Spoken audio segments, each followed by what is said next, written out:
সম্মানিত ভিউয়ার্স, রাজনীতিতে আপনার প্র্যাকটিক্যাল অভিজ্ঞতার যথেষ্ট গুরুত্ব রয়েছে, যথেষ্ট দাম রয়েছে।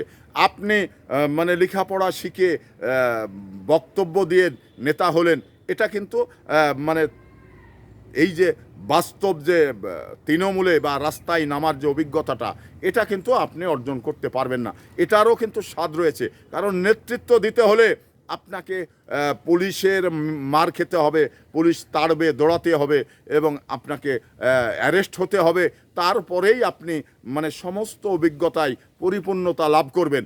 এখন অনেকেই নেতা দেখেছি, কারণ সুযোগ পেয়েছেন এসে রাস্তায় দাঁড়াচ্ছেন, কারণ তাদের কতটুকু অভিজ্ঞতা রয়েছে, কতটুকু মানে বিভিন্ন কিছু স্বাদ যে পাওয়ার দরকার রয়েছে সেটা পেয়েছেন কিনা বা সেটা তার ভিতরে আছেন কিনা এটা আমাদের জানা নেই। তবে আমরা যারা এই রণাঙ্গনে থেকে মানে রাস্তায় থেকে যারা রাজনীতি থেকে উঠে আসছে, তারাই কিন্তু এই রাজনৈতিকভাবে ট্যালেন্ট বা তারাই কিন্তু মানে কোনো দায়িত্ব পেলে তারা দায়িত্ব পরিপূর্ণভাবে পালন করতে পারবে। তো অনেকেই আছে মানে ওই যে ঝড়ে বক পড়ে গেছে, এসে নেতা হয়ে গেছেন।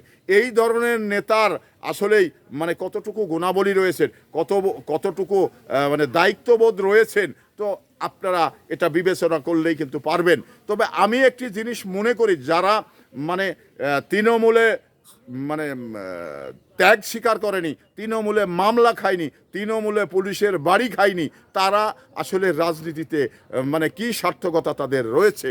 তো আমি মনে করি তাদের সার্থকতা নেই। তারা শুধু মানে রাজনীতি করতে হবে, রাজনীতি করলেই মানে টাকা আসে, এরা এই কথাটি জানে। কিছু ব্যবসায়িক রয়েছেন, তারা মানে টাকার কারণে এসে কিছু টাকা ছিটিয়ে দিয়ে নেতা হওয়ার যে প্রতিযোগিতা করেন, তো আসলেই তারা শেষ পর্যন্ত নেতা হতে পারেন কিনা এটা আমার সন্দেহ রয়েছে। তো আসলে এইভাবে নেতা হয়ে নেতৃত্ব দেওয়া যায় না, কোনো না কোনো জায়গায় ধরা খাইয়ে যেতে হয়। তো আমরা আমাদের বাস্তব জীবনেই দেখেছি এই ধরনের অনেকগুলো মানে টাকাওয়ালা মানুষ রাজনীতিতে এসে মানে অনেকেই সাইন করেছেন, অনেকেই ব্যর্থ হয়ে ফিরে গেছেন।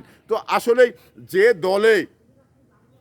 দলে মানে তৃণমূল থেকে তিল তিল করে বেড়ে ওঠার গুরুত্ব থাকে, সেই দলে কখনো টেকালা হুট করে এসে চান্স পায় না।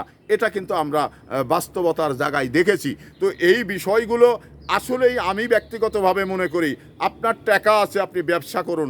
রাজনীতিতে আপনাকে তৃণমূল থেকে বেড়ে উঠতে হবে, মানে এই জিরো থেকে হিরো হতে হবে।